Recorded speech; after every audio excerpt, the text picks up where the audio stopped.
Right, ladies and gentlemen, boys and girls, welcome to our first show of the season 2022-2023 Premier League. I'm your host, Rick Taylor. Welcome to For the Badge podcast, and we have got a lineup for you tonight. First of all, foremost, we've got an Arsenal presenter. Alfie, welcome to the show. How you feeling? Not too bad, mate. Not too bad. I'm a bit gutted after yesterday. But we'll get into it. I bet you are, so don't worry, we will get into it very shortly. And of course, we've got our superstar runner and editor for the badge, Harry, Man United fan. How you feeling, Harry? I'm good. I'm looking forward to talking about Man United and Liverpool, of course. Van Dijk, all this debate. We've got some very tasty subjects, everyone, all the viewers watching here tonight. We are going to be talking about, obviously, the Liverpool and Arsenal game yesterday. A lot happened there. Mentioning elbows, get out of my room. And, of course, we have got loads of talk about VAR. Everyone is on the fence line. Me, a non-biased person. 100%, as you can see the badge there. But we will talk about more of that, of course, relating to the Spurs protests happening of Daniel Levy out with the rest of the board, and of course Chelsea's humiliation, basically standard. But first, let's get straight in to the biggest story of this weekend. Of course, it is, Liverpool possibly damaging Arsenal's hopes of the title. So I'm going to start off with you, Alfie. First of all, how nerve-wracking was that game for you yesterday? Mate, my heart was on my sleeve for about 90-odd minutes yesterday. It was absolutely horrible. Honestly, if you had like a thing tracking my heart, it would have been through the roof, like 150 BPM, 200 BPM. It was insane. But that's the same. It's always the same with Anfield. Every time we go to Anfield, I've got nightmares going to Anfield. It is a killer stadium for us. Like it is truly stuff of nightmares every time we go there. And I don't think we've won there for about 12 years now. That's continued after yesterday. 2012. Yeah, 2012, wasn't it? Mikel Arteta was actually in our first team when we last won, which was crazy to think about. So, yeah, I'm nerve-wracking for sure. Yeah, completely from start to finish. Yeah, not a problem. I mean, Harry, it was a big game. You know, it's always difficult. You know, Liverpool have only lost one game this season at Anfield. So obviously Arteta must have been prepared that this was going to be a tough game. But where do you think it went wrong for Arsenal? Because they had such a great first half. And then Arteta's come out and said, listen, we wasn't disciplined enough. Do you agree with Arteta? Or did they go wrong somewhere else? I mean, Anfield is always a difficult place to go.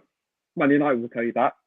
Not mentioning any scoreline, but I think Arteta's kind of right. I think Arteta was right because on the equalising goal, Zinchenko should have been stronger to prevent Trent from getting that across him, and then the equaliser comes from that. So they weren't really disciplined that defensively. They've got to have more sort of hunger, I guess. But I thought when they went like 2-0 up Arsenal, I was like, this is it. This is them going to win the league. But then 2-2, it's given City a little bit of hope, but I actually still think Arsenal will probably end up winning it. Yeah, you still think they can still do it? I mean, they will potentially be 3 points ahead of Man City, provided that Man City do win their game in hand. But Alfie,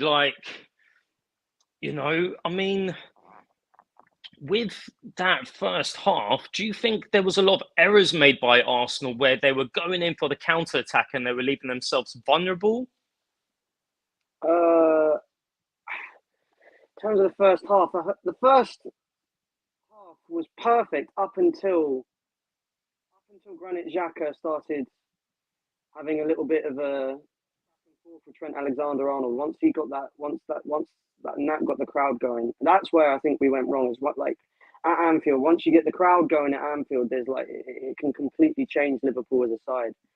Like I just said, for the first 30, 35 minutes, we were dominant. We were all over them like a rash. We were playing some beautiful football as well. And then once that incident happened between Granit Xhaka, Trent Alexander-Arnold, then that's when I think it started to go a bit downhill. But Harry, you said a second ago, like we didn't defend very well. But I have to say the opposite, because just during the second half we completely capitulated. Like I'm not going to argue against it. We were on the back foot for the whole 45 minutes in that second half. But the fact that we managed to come away still with a point like that, I think shows how resolute we are as a team even after that. And this is a thing also. We were missing, we had Rob Holding in the squad. He was in the squad. He came in for an injured William Saliba. Yeah, Rob Holdini. Love that. I love him to pieces, but at the same time, I hate him. I love him, but at the same time, I hate him. That's a strong word. I don't hate him, but he's just not on the same level as William Saliba. I don't think any of our defenders really are on the same level as William Saliba. I think he's our best defender overall by a country mile. And yeah, I mean, that was an important factor, I believe, especially because there was an incident in the second half, or maybe it was in the first. No, it was in the first half, where Holdini, I almost said Holdini, like unironically, oh my days, Holding. Just call him Holdinio. I'll call him Holdini. Why not? Holdini. He had the ball in our half, and then he gives it an easy stray pass away, and they instantly create a chance from it. Like, he's not as composed on the ball as William Saliba, and it's just in terms of the quality of players between them, it's just different levels. Excellent. Completely different levels. I'll tell you what though, like when you gave that penalty away, right? Let's talk about a penalty, right? And you got Salah lining up, getting ready to score that penalty. Once he missed that penalty, right? And I had loads of people in the same room as me going, he's going to miss.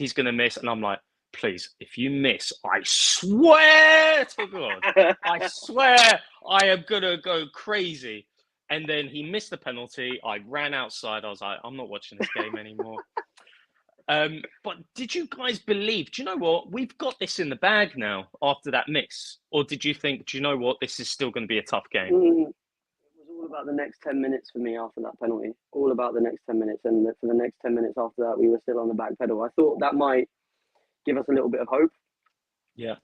Which it did, obviously. But I thought it would change the mentality of the team after that. Like and it just didn't. We just kept doing the same thing. And another thing I want to comment on, actually, especially during the second half, is Arteta's tactics. Because during the second half, he was really late bringing on his substitutions. The first substitution he made of any kind was like towards the 75th, 80th minute. I think he should have made some. I think he should have made some substitutions straight after the penalty. What substitutions? Well, I feel like Xhaka in the second half didn't have the best of halves.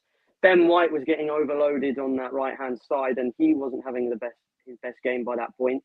And I was getting really, really frustrated because he was giving we were just not getting the basics right.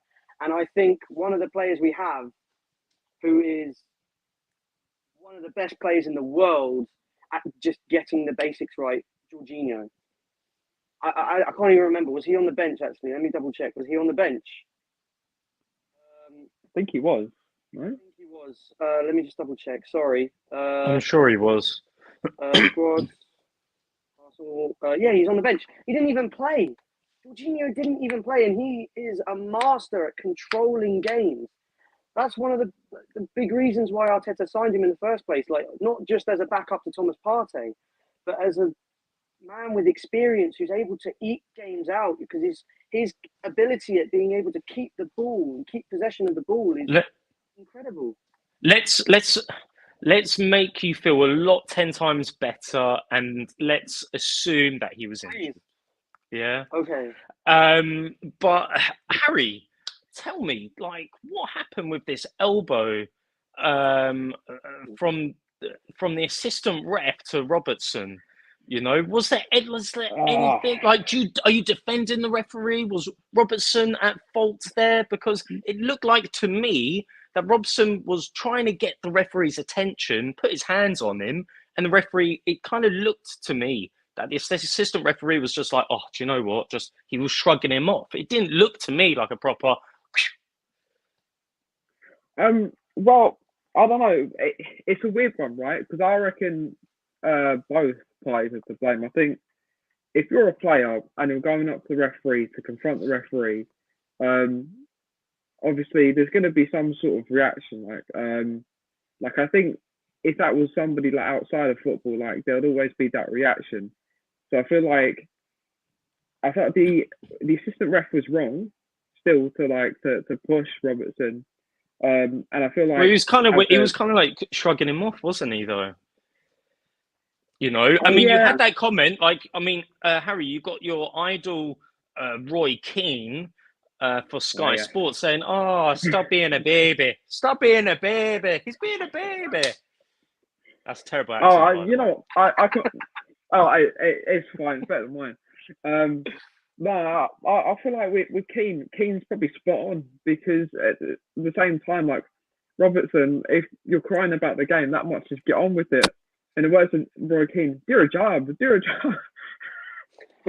And he should have just got on with it. But I also feel like I feel like it's such a nothing story, but I feel like because obviously, like at certain angles, you can see like it does look like he's sort of elbowed him a bit. On purpose. Yeah. But I feel like it's such a nothing. Sometimes if all of those all of those like things, like the bad decisions that the ref like makes and stuff like that, and then like they retaliate. I mean, as you can see, yeah. I mean, Harry, as you can see, the picture right now on the screen, it doesn't look to me the referee's even looking behind him. You know, he's just kind of like looked a bit to the right, but I don't think he's looking right behind. You know, so what if this was a player? Like, what would happen to that player? If VAR got involved, and would there be a red card for that player? Would there? Well, yeah. I feel like they would like as a player would get a red card. That's why I think the officials should also get a ban of some sort. Maybe like it sounds stupid, but I feel like the like assistant ref should get like a 3-match ban, like a player would, because it is still like it's still a little bit like you shouldn't have your arm raised like that in the first place anyway. It's kind of in that photo. It does look like he's not sort of looking, but it's like he's kind of still there. I totally get it, but you know what? In my opinion, I have to say I don't think this assistant referee should be penalised, and this is why I'm going to tell you. This is the reason why, is because this should have been settled during the game, right? I get it. Whistle is blown. It's the end of the first half, but this should have been dealt with straight away, where the referee would have been changed. He would have got fined, but then also Robertson should have got a yellow card for laying his hands on the assistant ref. But because neither of them got punished, I feel that this just needs to be all forgotten about. You know, what do you think, Alfie? Well, I mean, either way, it doesn't really affect me because it was Robertson that got elbowed in the face. So I'm not actually phased at all. But if I had to say anything, I think. So you're agreeing with Roy Keane? I don't care. It's no skin off my nose, but it's, skin off Andy Robertson's nose. But that's fine. It doesn't matter. No, well, obviously it does matter.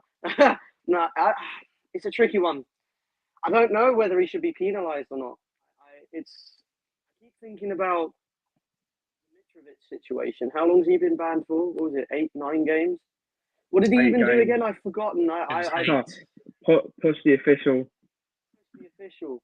There's no consistency. That's the thing. There's no consistency with everything. Yeah. I don't remember this ever happening on a professional level, even if it was on purpose. Like, I don't think this has ever really happened on a professional level, especially in the Premier League. Like, the officials are meant to be the ones that are calm, collected. They're meant to be the ones that are like diffusing situations, not trying to, instigate anything. You know what I mean? Then, so like, yeah, but Alfie, but then yet again, I get it. The referees need to act professional. However, if you are a top footballer playing for possibly, I would say, I have to say this, the best top world-class league in the world of football, wouldn't you be called a professional if you're on a salary of like 100 to 200,000 pounds a week?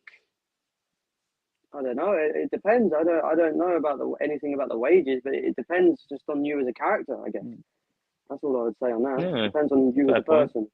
With Excellent. This is the thing as well. I don't know enough about the guy in general.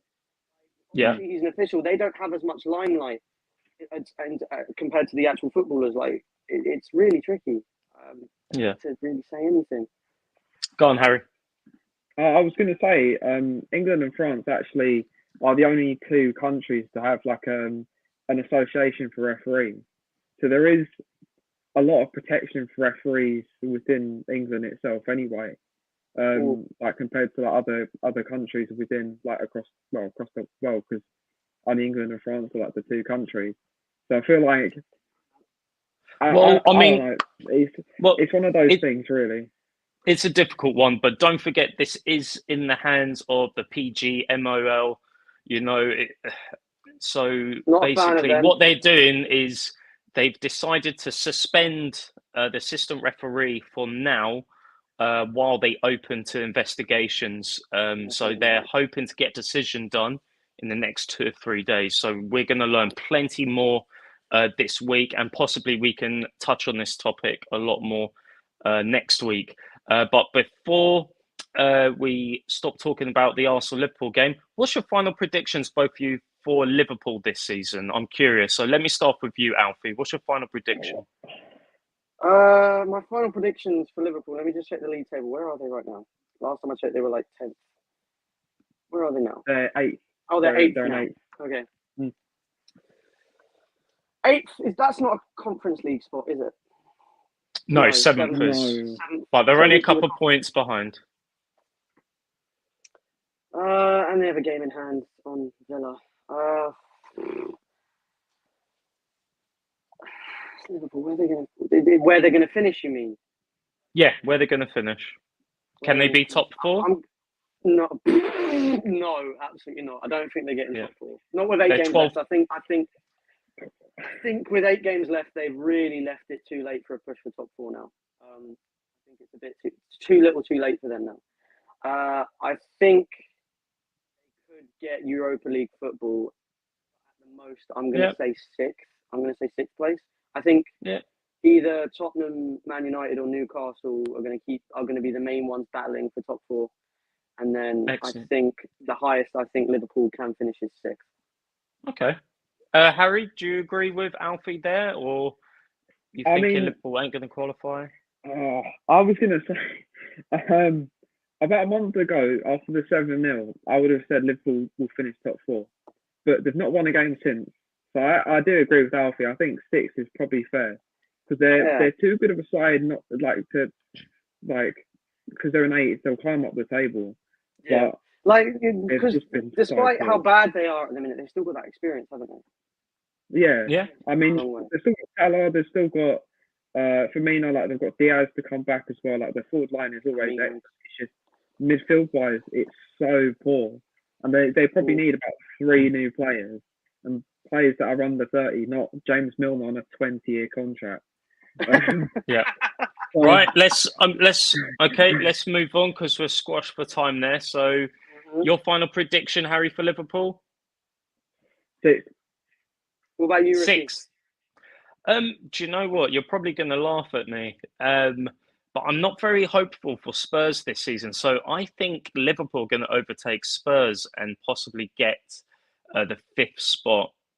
The only reason why I say that is from Salah missing the penalty, I think Jurgen Klopp is still wanting to play for something this season. And I still think he's going to bring up extra training regimes for the team. And also, it's the Tottenham curse as well, where towards the end of the season, Tottenham start to really slip down. So I'm not really. Last year, did you? Do that last year? The history of the It happened for us. Well, well, I'm not the one saying it. Nicky, I've got an Arsenal fan saying it.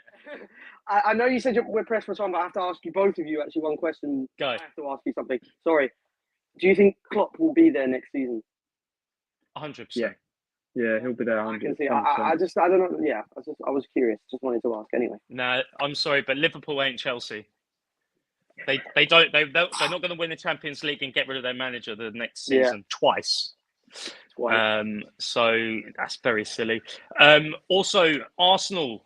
Do you actually think Arsenal now can win the league title, or do you think that Liverpool game has really dented their hopes? Alfie? Of course, I think we can win it. Will we win it is another question, because obviously we have to go to the Etihad and play City. Which for me, all we have to do in that game is not lose. We need at least a point, and that I think we'll be all right. But it would have been nice to have won at Anfield and have that extra 2-point cushion. That would have helped me sleep easier at night. So we'll see. Harry, do you agree with Alfie? Yeah, but for different reasons. I'm only saying this because Man City do have weaknesses, and their weaknesses is like squad depth and their schedule as well, because they're still in the Champions League. And did you just say Man City have issues with squad depth? They do at fullback. They have issues. They do. If you look at who they've got Rico Lewis, who's like 18. Like, so there's a little bit of inexperience there. And then Kyle Walker, they're playing Ake as more of a centre back, out at left back, and then sometimes play right. It's fair. Okay, right, gents. Let's move swiftly on. We touched a bit about VAR just a little while ago, but let's go straight in the heat of it. Let's talk about Spurs v Brighton. Of course, we was down there at the game this weekend interviewing the fans, quite a lot of characters, and of course, a mixture of feelings from the fans, especially with every fan saying that, do you know what, we are convinced that Spurs are sponsored by VAR. Haha, very funny. However, to me, it kind of looked like VAR saved our neck once again. You know, without VAR, Brighton 100% definitely deserved to beat us. You know, I feel very disappointed now that we really have to rely on the video assistant referee, to be honest. Alfie, what's your take on the Brighton and Spurs game? Brighton were robbed. They were robbed. It's daylight. I'm so sorry. I'm not sorry. No, I'm not sorry. They were robbed. Clear as day. Like I have to be honest. I apologise. I haven't actually seen the game or the highlights because it's Spurs. So like why? But you know, I watch your highlights. Why don't you watch mine? Like, well, I've only heard. One, I wasn't able to watch the game. Two, but I've heard and read a fair bit about it, and I've heard like there was It was 2 goals disallowed because of a handball, and then there was a penalty call that should have been given, which wasn't. Yeah, I mean the viewers are looking at our screen right now, as you can see. The incident with Højbjerg, you know, stamping on his foot there. Do you think that was way too quick for the referee to make a judgment so quickly? Because it did happen really fast, and it was kind of difficult. I'm not being biased, FYI. Well, this is the thing. I think VAR is just used wrongly. I think it should be used like if the referee's got a decision wrong, they should be more ruthless about it. They should be. They should. I don't know. VAR for me is a very hit and miss, especially this season. VAR for me is very hit and miss. Like sometimes it's great, sometimes a lot of the time it's awful. And I read somewhere like PGMOL literally apologized after the game and put their hands up and said they should have awarded at least one of the goals.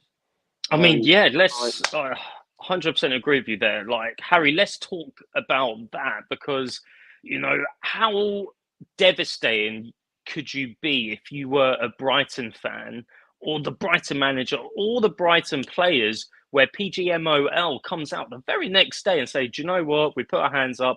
We made a mistake. That's cost them 3 points potentially. It's happened to me this season. Yeah, I dislike PGMOL as well. It's an apology isn't enough because if you take into consideration, right, that Spurs result, imagine end of the season because Spurs were in the top 4 race, Brighton in the top 4 race. If Spurs finished like a point above that result and that apology could be the difference between Champions League football or Europa League football. It doesn't just affect Spurs and Brighton, it affects Man United, it affects Newcastle for that top 4 spot. So it's like the fact that they're only given like the apology and not actually like doing a proper like full-on investigation into it is a bit concerning because I mean, how are you meant to raise consistency and to keep it's so inconsistent. Like fair, you know? I just saw one of the comments. I've just seen one of the comments. They said the refs are the problem, not the VAR technology, which I agree with. If I implied the technology is bad, no, it's the people that run it and people that work with it. They are the problem because they're not using VAR right. VAR is a very good idea. It's just not being used right. Yeah, I mean, you cannot blame. Listen. It takes a human being to program a computer, right? You cannot blame the computer that's been programmed by the human, right? So I 100% agree with you. I think it's 100% mismanaged. You don't get this controversy in the NFL, yeah? So in the NFL in America, the video referee pretty much is in control. You know, the guy in the box is in control, talks to the referees on the pitch, and tells them, right, what is going on in the game. Do you think that we should have that more instead of should we, the basic question is, should we pull the powers from the referee and give it to VAR, Harry? Because it will solve arguments, wouldn't it? Yeah, I mean, I think I actually agree with that because the referees now it's more errors and no consistently correct decisions. So if you're going to put that to a system, so let's say for example, right, let's say VAR was to be like AI, for example, like and take the emotion out of the decision. That way you would have a fairer way of determining what the correct call is and what the incorrect call is. Whereas obviously like humans can make that human error. And then you've got like emotion into that as well. So I think VAR should have more powers. It should have sort of less of a human control over it, especially in the bigger calls. As much as that is a bit like futuristic, or a bit. But if like it guarantees every decision decision's going to be correct, I mean, the decision will be right, then it should be done. I mean, Alfie, look at the picture up on our screens now. That kind of says it all as well. You were just talking about how like there's a top 4 race and, you know, dropping 2 points could be vital, which happened to us fair and square yesterday. But we could still be 5 points clear right now, or maybe even 6, whatever. Like even with City's game in hand, we could still be around 8, 9, maybe points clear. If it wasn't for this incident against Brentford. This incident against Brentford, I think, is going to be actually the more important reason as to why we win or don't win the league compared to the draw against Liverpool yesterday. Because the draw against Liverpool yesterday, despite the performance, is still it's still kind of a good result because there's not been a top 6 team to even win Anfield with crowds since 2017, and that's the fact. Yeah. I've heard that, and that's the first point. That's the first point we've got in the league at Anfield since 15, 16. 15, yeah. Yeah, and I will personally take the point against Liverpool. I will take it, but the incident against Brentford, I think, is more of a dent because people seem to have forgotten about it now. Yeah, we're talking about VAR again, and I think it will start like being brought more to light again after the incident. Right. Excellent. Thank you very much. Well, that was us touching on VAR. It looks like to me personally that I think all football fans are experiencing the same problems. Not as much as Spurs, obviously, for now. But it's going to be, I think it's still going to be difficult for the next few years for the referees to really get a grip on this VAR because the rules are still so confusing for everyone. And it's not making football look good. Let's be honest, gents, to be honest. And let's kind of talk more about the Spurs and Brighton game because, wow, both referees getting red cards. You know, they're both Italian. They're passionate. My partner's Italian. I get it. You know, and they speak so passionately with their words. But who was at fault? You know, did you see any of it, Harry? I saw like the opening bit. I didn't see the incident that kicked it all off. Like it seemed to be like a personal thing between like just two Italian managers just getting angry with each other. Like that's basically what it is. Like even before the decisions kicked off, just passion. You know, it's the Italian passion. There was a bit of heat between the two managers even before kickoff, wasn't there? When they went to shake hands at the start, there was a little. I'm referring to. Yeah, there was a little incident. I'll give you some inside information. So, apparently, both of these managers did used to play many years ago together, but they've always had a scuffle many years back, and they've never come out to give a good resolution. So yeah, you're completely right. At the beginning of the game, it was never going to end well for both of them. However, I just have to say, not just because I'm Spurs, but Stellini, he stayed away from everything. Yeah. Right? But he was the only reason why he was at fault was that he chose to not hold any of his staff back, and he failed to control his staff. Like, what's your take on it, Alfie? Like, is it his fault? Is it Stellini's fault for not holding his staff back, or because it's not the first time an Italian manager got a red card. He's not the big boss, though, is he? He's not the big boss, so I guess he might not have that respect from them. He's acting boss. He's acting boss, but he's one man. He's one man. You can't control the hearts and heads of other people sometimes, especially in a really heated environment. So I have no idea, but it's just unfortunate, I guess. Harry, do you think if Antonio Conte was there, would he have managed the situation a lot better, or would he kind of just hit it? No, that would have been worse. No. Kind of like a Conte and Tuchel sort of. I would pay to have seen it. I would have loved to have seen it. I would have loved to have seen Conte do a Jose Mourinho and like throw a bunch of water bottles down and then just get angry. But I guess we'll have to settle for just the words on the touchline. Conte, it wouldn't have been different with Conte. No. He's an Italian man as well. It's like protective of your own staff as well. Like, Conte just would have been more entertaining. Yeah, I mean, to be honest, like, I'll tell you what, let's just get Stellini, get De Zerbi, and get them in a boxing ring and let them just solve it like men, Talk to, what's his name, Eddie Hearn, promote them for Wembley, Get them in the octagon, Dana. And offer them, here's 20 million euros for a fight at the box office. There you go. Let's talk just Italian stallion. One more topic about Spurs, of course, is we were filming, the ENIC guys were there was about 30 to 40 of them protesting outside the stadium once again. Get Levy out, get the rest of the board out, and we were talking to them and they were like, well, nothing's happened for 20 years since the takeover. They've only won one trophy. Is it their fault? Because obviously they're trying to make money for the club. They've brought in the best stadium, possibly the best football stadium in the world, So who's at fault here? What do you think? Ricky? You're a Spurs fan. What do you think?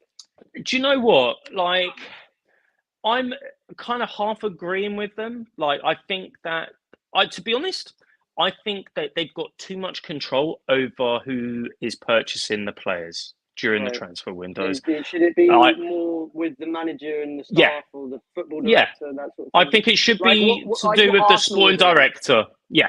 Same thing with Arsenal and Man United. Where, get the manager more involved, building more of a close relationship with the sporting director. When it comes to the chair and the shareholders, it's nothing to do with them. I don't think that normally happens in business anyway, where they're more involved in the project. So I think what's missing for Spurs is a project manager, to get more involved, to link up the manager and the sporting director. That is my take. But I'm agreeing with the protesters in terms of they've mismanaged the money. I think the players that we've bought are way under par. I mean, when Pochettino, the season before he left us, he got us to the Champions League final for the first time ever in our history, which is a fantastic achievement. I mean, Arsenal fans could agree with me back in 2006. They got through to their first Champions League final. So I'm very frustrated, hugely. I'm past frustrated, where I'm like, yeah, So I mean, this is the thing, though. It could change because this with us, we've been cronky out the last 10, 15, 10. I'll say the last decade, because especially during that trophy drought from 2006 to 2000. Well, the end of the season of 2014, I'll say till 2013. We had that massive trophy drought where we just didn't win anything. And then that obviously ended in 2014, the Aaron Ramsey winner. Love that. Yeah. The curse of let's not talk about the Aaron Ramsey curse. No, but it could change because it's changed for us. I don't know how. I don't know any specifics. Maybe, but for some reason we are on the up, and that's because we're getting. I guess it could just be down to the manager. So, what do you think about in terms of who should be next? Who would you be eyeing up as a manager? Oh, that's an easy decision. It's got to be Mauricio Pochettino. He's already said no, though. No, he hasn't. I swear he already said no. No. Oh, so there, he's no false information. Yep, that source is false. He's still in close talks with Daniel Levy personally, and even when he left Spurs, he already got Daniel Levy already got his son into a certain academy for him. Right. So they've been very close pals since Pochettino left. So I say Pochettino's still on the cards, but I don't think anyone's going to be appointed before the season ends, unfortunately. Right.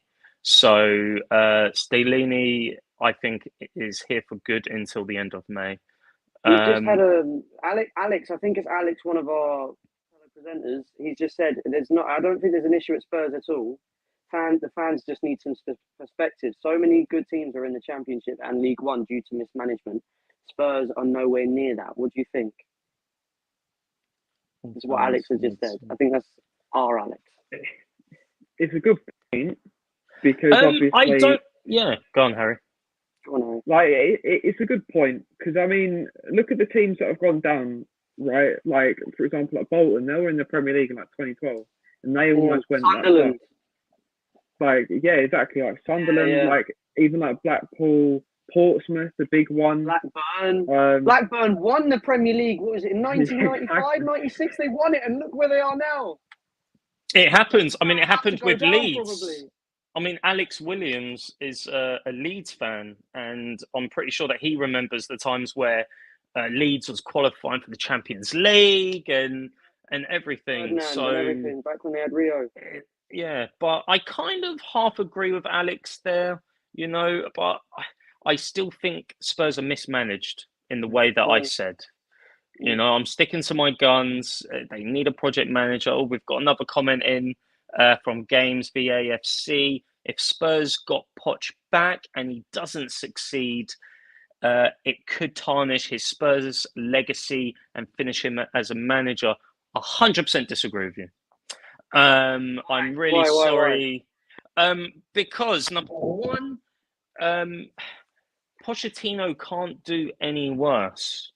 Like he was the first manager to get us to Champions League final, and not only that, is that I think all Spurs fans can agree with me that when Pochettino was manager, we was playing world-class football compared to most of the big teams. So it wasn't just where Harry, Pochettino. You shake your head. It's true. You have to hold your hands up. When Poch was their manager, I used to fear going to play them. But that's because such great attacking, and then the players trekking back to defend on the. It was a good team unit. Like what was it back when Leicester won the league? You were also the other. It was us. It was us, Leicester, and you guys fighting for the league title. It wasn't Spurs. It wasn't City. It wasn't Liverpool back then. It was, and that was. We've got another comment. Lance West, are big personalities ruining Spurs? Could Vincent Kompany be the sort of manager Spurs need? I had someone ask me this exact question yesterday. I mean, right? Kompany's doing all right at Burnley. No, do you know what? Right, I'm sorry, but no. It's the same as asking. It's the same as us asking Frank Lampard to come manage us. Right? I'm sorry, but you've got big. And I'm sorry. The reason why is no matter how big of a great player you used to be, recently as well, Vincent Kompany, I must say, very, very recently, he was a great, great player for Man City. But, okay, he's doing so well with Burnley, his first club in the Championship. Let him warm in to being a manager. You cannot give such a big job to such a big previous great player straight away. Look at Steven Gerrard getting the Aston Villa job. Completely flopped. Frank Lampard got the Chelsea job straight away. Not even managing Derby, Barnet or Sheffield Wednesday or he any managed of Derby these before, other and teams. he did a half decent job there, but it's Derby. Yeah, but it was such a big jump. Such a big jump. So yeah, that was a very classic comment. What about Arteta though? Yeah, he did right. it. That's different. Right. That is very different. How is it different? Because I hate that I'm a Spurs fan. I'm about to say this, but not only Arteta knew the Arsenal team inside out, but I believe that Arteta was a born manager before he was a player. When he was a player, he was kind of the second manager anyway for Arsene Wenger in the Arsene Wenger days. And then he became Guardiola's assistant. And Guardiola has kind of suffered without Arteta, I have to say, lately. So, yeah, Lance, very fair comment. Well but you're Lance. Right. If Arteta can do it, why can't Vincent Kompany for Spurs? But yeah, again, I still wouldn't say no to Vincent Kompany, but I don't think it's a risk, it's too soon. It's a very big risk. Harry, what's your take on it?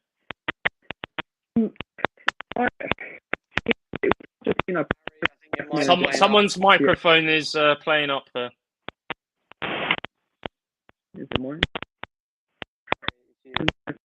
We've got some technical difficulties going on.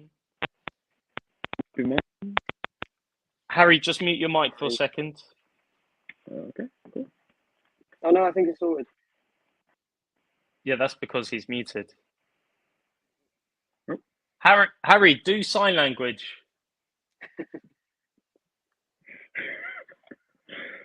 I don't know whether you can hear me again. Yeah, that's yeah, perfect. good, all good. Good. Yeah, I think the settings will be a bit weird. Anyway, Poch, I think he'll be the perfect manager to come back because obviously, he knows the players. He's done it on a small budget, and he works miracles. Yeah. I So don't he think was he should he have was left going in the first place. he would have been my second choice after Ten Hag. But I think Nagelsmann would be a really, really good option for Spurs as well. Nagelsmann would be like amazing. But I think Good shout. But what about Chelsea? I think he's going Chelsea. I think Luis Enrique will go to Chelsea. Oh my Personally. god, I'm so behind. I need to catch up Yeah. on everything. Do you know what, boys? It brings us to our final topic. We've only got 4 minutes and 30 seconds left before the show ends. Let's talk about Chelsea. Please. Oh my, oh my, oh Chelsea in the my. What is happening here? Oh, what's going Chelsea in the on? mud. They got rid of Frank. Now they've brought him back as the third manager this season. Harry, talk to us. What is going on with Chelsea? As a Man United fan, you must be laughing right now. All I have to say is Todd Bowley is Edward Wood in disguise. He doesn't have a plan for Chelsea. Apparently, I saw, this might be fake, it probably is fake. Apparently, he had dinner with James Corden. Apparently, James Corden suggested that Lampard become the Chelsea manager until the end of the season, and he took that advice. So, on that, good luck, Chelsea. Good luck spending money in the future because you've already spent 600 million to finish 11th. All I have to say is enjoy the mud. Yeah. Viewers, if you've got any more comments, keep them coming in. We're only on here for another 3 minutes. We've just got a comment in from Lance West again. Do you think the timescale managers are given? Is it too brutal? Or should clubs trust the process? Alfie, very good question, isn't it? We're a prime example of this. We are a prime example of this. Good question, mate. Thank you. It depends on the manager, though. Like with Frank Lampard, there is no process. There's just chuck Mason Mount on and hope for the best. That's all I can think of in terms of Frank Lampard's thinking process. That's just his thinking process. That's not his process for the club. Just chuck Mount on. Just chuck Mount on and hope for the best. No, I don't know. It's obviously with us, like you said though, Arteta was born to be a manager. So like we had that blessing in disguise from the start. It's just a lot of people didn't believe in him at the start, and I think they shouldn't have sacked Thomas Tuchel.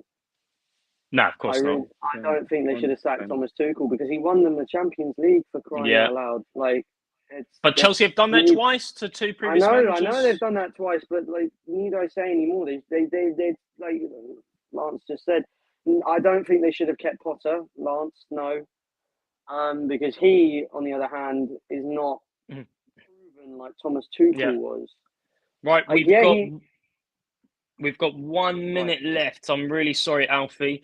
Harry, okay, well, Frank Lampard, of course, he lost his first game against Wolves for them.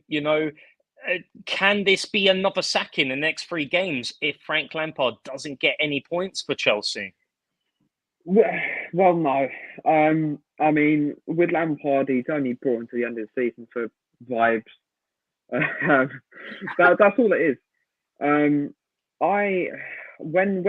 Tuchel was sacked, it was such a big mistake. Potter was clearly not ready for Chelsea. He would have suited Spurs better than he would have Chelsea. But no, 100%. Lampard's not getting sacked 3 games in. Surely not. I think it said something even more about Potter's ability as a manager as well, because De Zerbi's gone in and done an even better job than Potter. Bring Allardyce in. So. Allardyce will save Chelsea. Yeah. Sam Allardyce. 4-4-2. Sam Allardyce. God. Get Sam Allardyce back in from the woodwork. Right. We've got 10 seconds. Lampard is one of those legendary players who became managers and took a high-level job too fast. We all 100% agree with you on that. I think I could speak on behalf of Man United fan Harry and Arsenal presenter Alfie. Thank you, boys and girls. Thank you, Alfie. Thank you, Harry. And thank you Thanks very much. all the For the Badge viewers. And we'll see you same time next week at 9 o'clock. I've been Rick Taylor. You're watching For the Badge.